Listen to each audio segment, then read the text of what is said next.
আসসালামু আলাইকুম। বরিশালের খুবই বিখ্যাত পাকন পিঠা আজকে খুবই সুন্দর সুন্দর কিছু ডিজাইন নিয়ে একদম নতুন ডিজাইন নিয়ে আপনাদের সামনে আমি হাজির হয়েছি।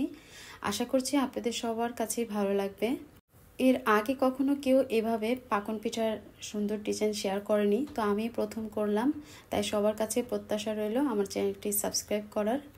আর এই পিঠাটা দুই রকমভাবেই খাওয়া যায়। যারা মিষ্টি একটু বেশি পছন্দ করে তাদের জন্য আলাদা, আর যারা একটু মিষ্টি কম পছন্দ করে তাদের জন্য আলাদা। পিঠাগুলো দেখতে মাশাআল্লাহ অনেক সুন্দর হয়েছে, আর খেতে তো সেটা বলার মতোই না। সবাই জানে পাকন পিঠার কতটা টেস্টি হয়। প্রথমে আমি একটা চিনি শিরা করে নেব। তো 1 কাপের চাইতে একটু কম চিনি আমি দিয়েছি, আর 1 কাপ পরিমাণে পানি দিয়েছি। 3টা এলাচ শিলপাটা খুব ভালো করে থেতো করে দিয়েছি যাতে সুঘ্রাণটা পানিতে মিশে যায়। 3-4 বার বলক আনিয়ে নিয়েছি, হালকা একটু চিটচিটে হলে এটা নামিয়ে রেখে দেব। ওই একই কড়ার ভিতরে দিয়ে দিচ্ছি 1 কাপ নারকেল, 1/2 কাপ দিয়েছি খেজুরের গুড়। আমার খেজুরের গুড়ের ভিতরে দারচিনি এলাচ দিতে ভালো লাগে না, কারণ আমার খেজুরের গুড় এর ঘ্রাণটাই ভালো লাগে। আপনারা চাইলে কিন্তু দিয়ে নিতে পারেন। তো তারপরে খুব ভালো করে মিক্স করে একদম শুকনা শুকনা করে এটা নামিয়ে একটা সাইডে রেখে দিব। এখন কড়াইয়ের ভিতরে স্যুপ বাটির 1 বাটি দিয়ে দিচ্ছি পানি, আর স্বাদ অনুযায়ী দিচ্ছি লবণ। ঢাকনা দিয়ে ঢেকে পানিটা বলক আসা পর্যন্ত অপেক্ষা করব। পানিতে বলক চলে আসলে তারপরে স্যুপ বাটির 1 বাটি ময়দা আমি এখানে দিয়ে দিব। ময়দা দেওয়ার ফলে পিঠাগুলা কিন্তু বেশ টাইট টাইট হবে, আর এটা খেতেও বেশ মুচমুচে হবে, ভালো লাগবে। খুব ভালো করে মিক্স করে 2-3 মিনিটের মতো ঢাকনা দিয়ে লো হিটে রেখে দিয়ে নামিয়ে নেব। তারপরে গরম গরম 1 চামচ দিয়ে দিব ঘি, আর হাতে একটু পানি লাগিয়ে লাগিয়ে একটা ডো তৈরি করে নেব। ডোটা যখন নর্মাল টেম্পারেচার চলে আসবে তখন এখানে আগে থেকে ফেটানো ডিম দিয়ে দিব। সম্পূর্ণ ডিমটা একবারই ঢেলে দিতে যাবেন না, অল্প অল্প করে দিয়ে তারপর খুব ভালো করে হাত দিয়ে ময়ান দিতে হবে। এ পর্যায়ে কিন্তু ময়দাটা একদম ছাড়া ছাড়া থাকবে, এতে ভয় পাওয়ার কোনো কিছু নেই। একটুখানি তেল দিয়ে এটা ভালো করে ময়ান দিলেই খুব সুন্দর নরম একটা ডো তৈরি হয়ে যাবে। আর অরিজিনাল বরিশালের পাকন পিঠাটার মেন হচ্ছে এই ময়ান দেওয়াটা, ময়দাটা খুব ভালো করে ময়ান দিয়ে নিতে হবে। তারপর ছোট ছোট করে লেচি কেটে নিলাম রুটি বানানোর সুবিধার্থে। তারপর মিডিয়াম যে রুটিগুলো খায় তার চাইতে একটু মোটা করে এই রুটিগুলো বেলে নিতে হবে। যে কোনো ধরনের কাটার দিয়ে আমি গোল শেপে কেটে নিচ্ছি। আপনারা চাইলে কিন্তু যে কোনো ধরনের শেপও নিয়ে নিতে পারেন। ডিজাইনটা দেখে আপনার মন মতন যেরকম ডিজাইন ইচ্ছা সেরকম বানিয়েও নিতে পারেন। প্রথমে যে পুরটা রেডি করে রেখেছিলাম সেই পুরটা দিয়ে, আর যে ডিমের একটুখানি অংশ রেখে দিয়েছিলাম সেটা চারিদিক দিয়ে আর একটা রুটি দিয়ে এটা কভার করে দিব। তারপরে 3টা করে আর কি রুটি লাগবে। তারপর সাইডে যে আর একটা রুটি আছে সেই রুটিটা নিয়ে মাঝ বরাবর একটু ভাঁজ দিয়ে নেব যাতে করে এটা সমান হয়। আঙুল দিয়ে একটু চাপ দিয়ে নেব, তবে একেবারে শক্ত করে চাপটা দেওয়া যাবে না, আলতো করে সমানের জন্য আর কি। তারপরে রুটিটা খুলে ফেলবো, খুলে চাকু দিয়ে তারপর এটা আমি কেটে নিব। আর এভাবে করে কাটলে আমার 4টা পাপড়ি এখান থেকে বের হবে। আর এটা হয়তো বা আপনারা এখন দেখেই বুঝতে পেরেছেন। এখন আপনারা আপনাদের মন মতো অনেক রকমের ডিজাইন এখানে করতে পারেন। আমার চাইতেও সুন্দর সুন্দর ডিজাইন অবশ্যই করতে পারবেন।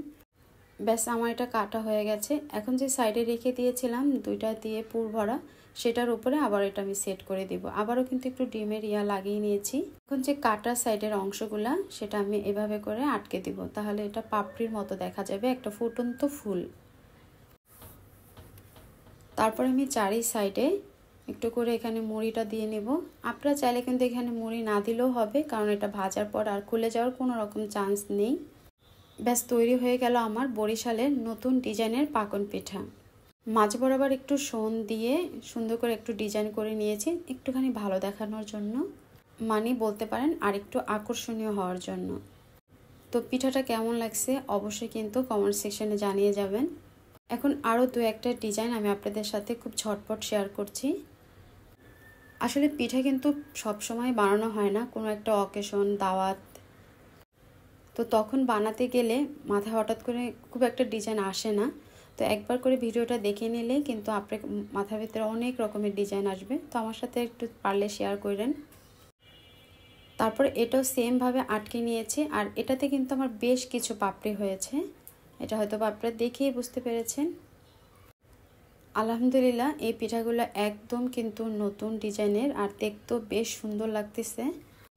আপনারা কিন্তু বাসায় যখনই পাকান পিঠা বানাবেন এভাবে একটু বানিয়ে দেখবেন, আপনাদের পিঠার সবাই প্রশংসা করতে বাধ্য। তারপর একটা শোন দিয়ে একটু হালকা করে ডিজাইন করে নিচ্ছি। আর এই পিঠার চারি সাইডে কাঁটা চামচ দিয়ে ডিজাইনগুলো আমি করেছি। আর কাঁটা চামচের গায়ে একটু তেল অথবা ময়দা লাগিয়ে নেবেন, তাহলে আর আটকে যাবে না। তারপর আমি চুলার ভিতরে তেল বসিয়ে দিয়েছি। তেলটা যখন গরম হয়ে এসেছে মিডিয়াম আঁচে তারপর আমি পিঠাগুলো ভেজে নেব, এপিট ওপিট উল্টে পাল্টে তারপর ভেজে নেব। আর পিঠা কিন্তু অবশ্যই মিডিয়াম আঁচে ভাজতে হবে, একেবারে হাই হিটে কিন্তু এটা ভাজা যাবে না। আর দাঁড়িয়ে থেকে তারপর পিঠাগুলো সুন্দর করে ভেজে নিতে হবে। যখন দেখবেন যে একদম লাইট গোল্ডেন কালার চলে আসছে তখন পিঠাগুলো আস্তে আস্তে করে তুলে নিতে হবে। আর এই পিঠাগুলো দেখে কারো মন কাড়বে না এমনটা হতেই পারে না, যারা খুব পিঠা পছন্দ করে। এভাবে করে পিঠাগুলো উঠিয়ে নেব, তারপর আরেকটা ব্যাচও ঠিক সেমভাবেই ভেজে নেব। ওই যে বলেছিলাম যারা একটু মিষ্টি বেশি পছন্দ করে তারা যে চিনি শিরাটা করেছি সেই শিরার ভিতরে পিঠাগুলো চুবিয়ে তারপর উঠিয়ে নিতে হবে। আর যারা কম মিষ্টি খেতে চায় তারা কিন্তু এই যখন ভাজা হওয়ার পরে সেটাও খেতে পারবেন, একদম মচমচে। আর সেটা খেতেও কিন্তু বেশ ভালো লাগে, কোনোটার চাইতে আর কি কম না। আর এভাবেই তৈরি হয়ে গেল আমার বরিশালের নতুন ডিজাইনের পাকন পিঠা। আশা করছি সবার কাছেই ভালো লাগবে। তো সবাই ভালো থাকবেন, সুস্থ থাকবেন আর আমার জন্য দোয়া করবেন। আজ এ পর্যন্তই, আল্লাহ হাফেজ।